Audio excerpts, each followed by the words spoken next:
Welcome to my presentation on Full Dive VR. What is Full Dive VR? Full Dive VR is often described as a system that enables users to become completely immersed in a virtual environment, erasing the thin line between reality and the digital world. Full Dive works by using haptic feedback systems. These systems make use of haptic suits and gloves that allow the user to feel physical sensations as if they are running or touching something with tactile feedback by vibrating. Brain-computer interfaces, or BCIs, permit direct communication between the user's brain and the VR system to manipulate virtual objects by their thoughts. Advanced sensory simulation is the incorporation of technologies able to imitate all your senses, which in any way at this point in time reflects the biggest technical challenge within VR systems.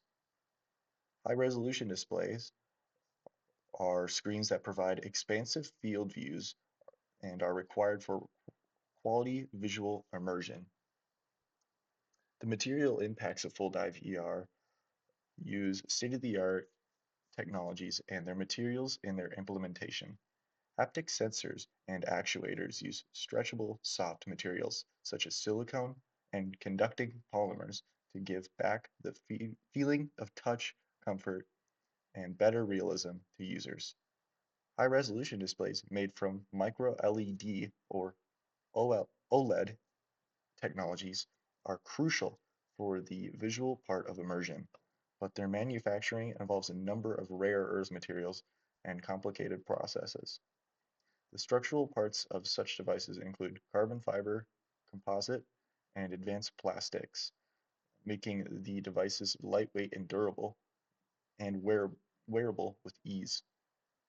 Full dive VR headsets would require an immense amount of power required to power the processing of complex digital digital and detailed environments, resulting in a lot of big wires being connected to the headset.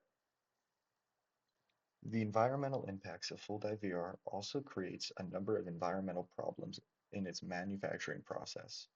Resource depletion through mining for the rare earth elements used in displays and haptic devices leads to habitat destruction, ecosystem damage, and pollution. Energy-intensive manufacturing processes result in greenhouse gas emissions and put pressure on local power resources, ex exacerbating climate change.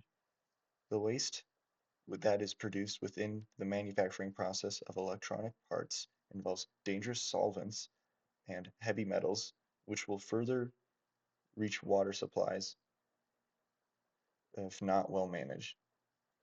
Full Dive VR contributes to e-waste since most of the devices are not disposed of properly and end up releasing hazardous materials into the environment. The systems are hard to recycle due to the different materials involved, and the separation of components, most of them containing heavy metals, is very complicated and requires special handling in order not to contaminate the environment. How close are we to full dive VR being in reality? Well, at the moment, full dive VR looks like it's a long ways out. At least a few decades at the minimum would be my prediction. And who knows if it'll be in the hands of everyday consumers. It might go to police or military first, or it might be too expensive for your everyday consumer to afford. The advancement of Neuralink and other BCI technologies brings us closer to full dive VR being a reality, but at the moment, there's still a lot of technological advances to be made. Well, like, what does this new technology replace?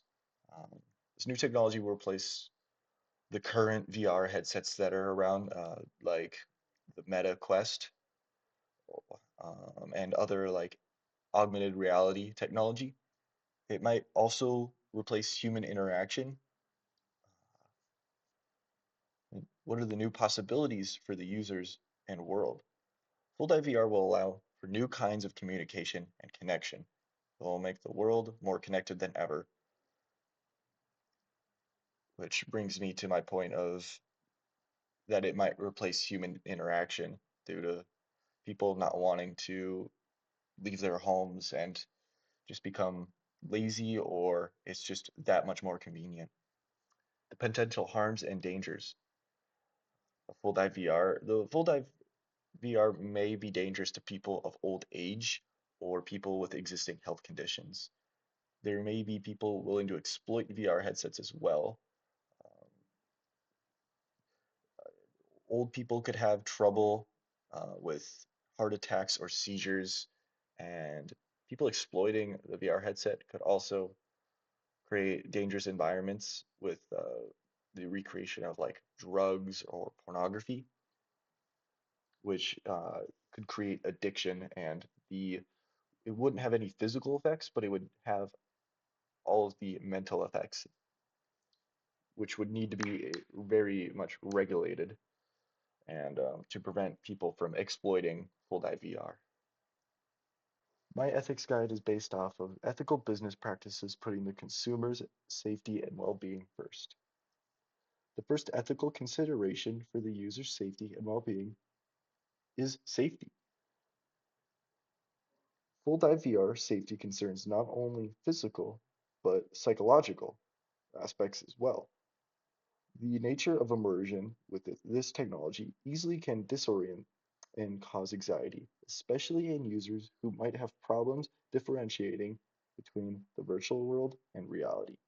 Safety features should be incorporated by developers to enable the user to leave virtual environments with ease and provide guidelines on how to avoid any potential accident or injury during its use.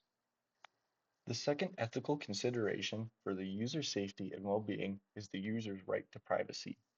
Data usually is collected by these systems and compiles all of your available personal information to behavioral and even biometric information. These highly immersive practices make full dive VR easily overstep the boundaries of data capture or privacy. Limiting data collection practices and communication towards users by developers is crucial in protecting the right of information of users. The third ethical consideration for the user safety and well-being is transparency with the users. There should be a requirement for the use of user agreements and disclosure of handling practices in full dive VR. This means users should understand clearly what data is being gathered, how it will be used, and who it will be shared with. Most user agreements are normally incomprehensible to a non-expert, and even after agreeing to them, one remains oblivious about the implications of any action concerning data in question. The assurance of informed users and user-friendly agreements would ensure trust and ethical practices are taking place. Another important ethical challenge will be to make sure that full dive VR addresses a number of accessibility concerns, since the technology must meet the needs of different kinds of users. Existing VR systems demand certain kinds of physical ability or knowledge that not every potential user is expected to have, thus ruling out large sections of people. Among these, the most important one is developing inclusive designs that address the full spectrum of physical capability and sensory perception so that all might be on an equal footing to enjoy full dive VR.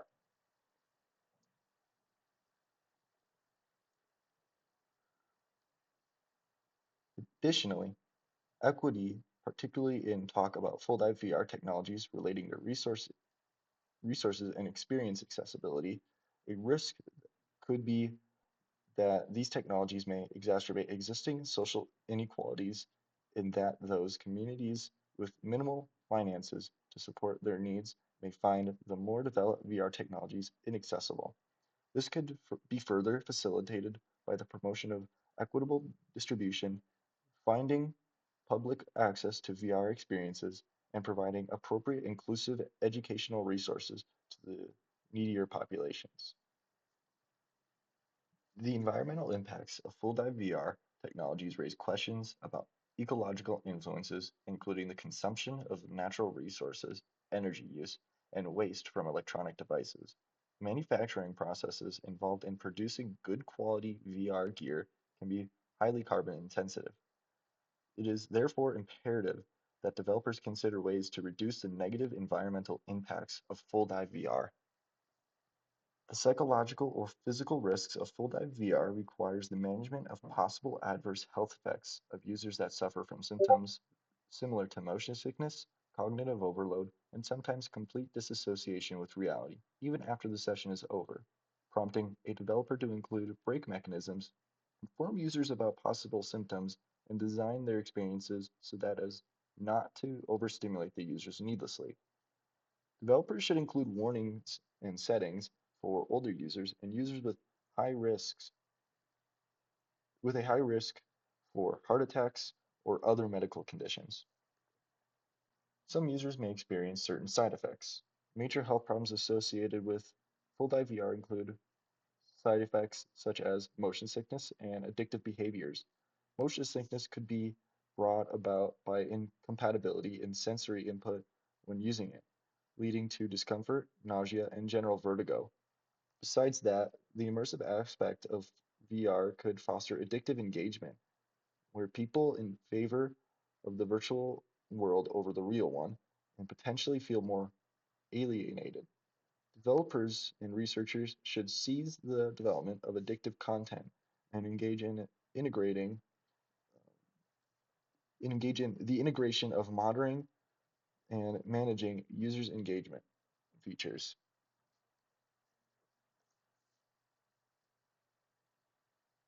Ethical content creation within full dive VR is critical in order to avoid perpetuating biases, violence, or damaging stereotypes.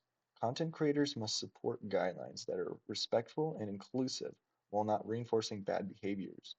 The creation of the best practices in content development supports this technology being used as a positive tool in engagement rather than a source for perpetuating damaging ideologies and practices.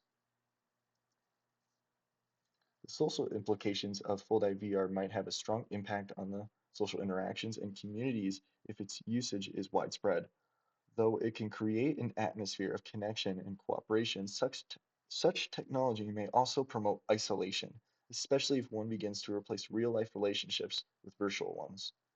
Full dive VR has not yet been discussed by stakeholders regarding how it influences community engagement and individual mental health in a way that it should improve, not detract from neutral, organic social experiences. Finally, there is the responsibility of developers, researchers, and policymakers to ensure that full dive VR is used in an ethical manner. It involves constant scrutiny of the impact on society, following the rules of ethics, and even collaboration in setting standards for what should be acceptable. Understanding the broader implications of full dive VR is important in order to guide its development and implementation in such a way that places the welfare of users in society front and center.